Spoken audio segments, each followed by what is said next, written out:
Vote चोर गद्दी छोड़ का नारा विपक्ष ने दिया था। विपक्ष ने साफ तौर पे कहा था कि सत्ता में बैठे लोग बेईमानी से चुनाव जीतते हैं। 2020 के मामले पर अब कहीं ना कहीं सियासत हो रही है। जीतन राम मांझी का एक बयान वायरल हो चुका है जिसमें उन्होंने साफ तौर पे कहा था कि हमारे टेकारी के विधायक उस समय चुनाव हार रहे थे और जैसे ही मुझे जानकारी दिए मैंने डीएम से बात करके चुनाव जिताने का काम किया। अब इस पूरे मामले पर सियासत है। विपक्ष साफ तौर पे कह रहा है कि आखिरकार जो चोरी का मामला था, वोट में बेईमानी का मामला था, वो सब कुछ साफ हो चुका है और जीतन राम मांझी के मुख पे यानी बयान से सब कुछ साफ है। इन तमाम मुद्दों पे बात करने के लिए हमारे साथ पूर्व आईपीएस अमिताभ दास सर है। सर, जीतन राम मांझी के बयान को आप किस प्रकार से देखते हैं और जो 2020 वाला वो मामला बता रहे हैं कि टेकारी से अपने विधायक को उम्मीदवार को कैसे जिताया, तो साफ तौर पे कहा जा सकता है कि 2020 में तेजस्वी चुनाव जीते जीते हार गए थे।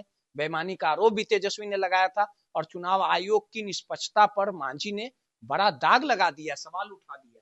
नहीं, मामला तो देखिए बहुत गंभीर है। कायदे से तो उसमें जीतन राम मांझी पर मुकदमा दर्ज होना चाहिए वोट चोरी का, और भारत सरकार से, कैबिनेट से उनकी बर्खास्तगी होनी चाहिए।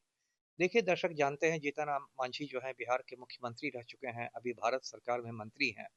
आज सुबह से उनका एक वीडियो सोशल मीडिया पर काफी वायरल हो रहा है, जिसमें जीतन राम मांझी किसी सार्वजनिक कार्यक्रम में बोल रहे हैं, मगही भाषा में बोल रहे हैं, जो बिहार की एक क्षेत्रीय भाषा है।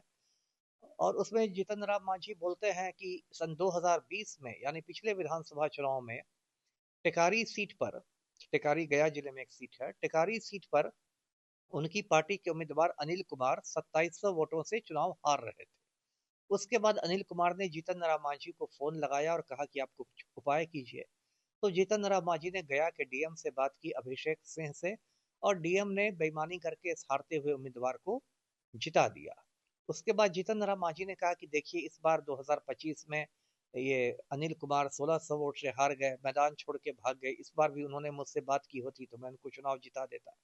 अब ये तो बहुत गंभीर बात है, क्योंकि अब तक जो विपक्ष वोट चोरी का इल्जाम लगा रहा था, एक तरह से उस पर आप समझिए सरकारी मोहर लग गई है, क्योंकि जीतन राम मांझी कोई विपक्षी नेता नहीं है, वो भारत सरकार के माननीय मंत्री हैं।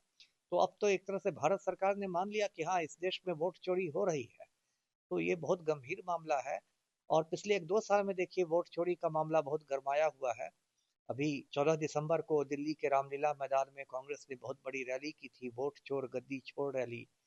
राहुल गांधी ने इसी साल 17 अगस्त से 1 सितंबर तक बिहार में वोटर अधिकार यात्रा निकाला था। राहुल गांधी ने कई संवाददाता सम्मेलन करके बताए हैं कि किस तरह वोट चोरियां हुई हैं, महाराष्ट्र में, कर्नाटका में, हरियाणा में। और बार बार भाजपा वाले कहते थे कि नहीं, विपक्ष हारने पर बहाने खोजने लगता है, ऐसा कुछ नहीं है। लेकिन आज तो जीतन राम मांझी भारत सरकार के मंत्री ही कह रहे हैं, तो विपक्ष को इस पर हंगामा करना चाहिए। अभी देखिए, संसद का शीतकालीन सत्र चल रहा है, तो विपक्ष को संसद को ठप कर देना चाहिए कि जब तक जीतन राम मांझी सरकार से इस्तीफा नहीं देते तब तक संसद नहीं चलनी चाहिए। चुनाव आयोग को ज्ञापन देना चाहिए, विपक्ष को राष्ट्रपति महोदया को देना चाहिए। जी। अब इस पूरे बयान आने के बाद दिलीप जायसवाल ने कहा है कि कुछ गड़बड़ियां थी, इसको लेके उन्होंने डीएम को फोन किया था। बचाओ। अब फिर चोर चोर मसरे भाई। दिलीप जायसवाल बिहार सरकार में मंत्री हैं, वो भाजपा के नेता हैं, वो भी एनडीए के घटक हैं, हम भी एनडीए के घटक हैं। मांझी ने तो ये नहीं कहा कि कुछ गड़बड़ियां थी, मांझी ने तो कहा कि मैंने 2700 वोट से हार रहे व्यक्ति को जिता दिया। अब जब विवाद खड़ा हो गया है, तब ये लोग लिपापोती करने की कोशिश कर रहे हैं, रफ्फूगिरी कर रहे हैं। इस लिपापोती से कुछ नहीं होता है।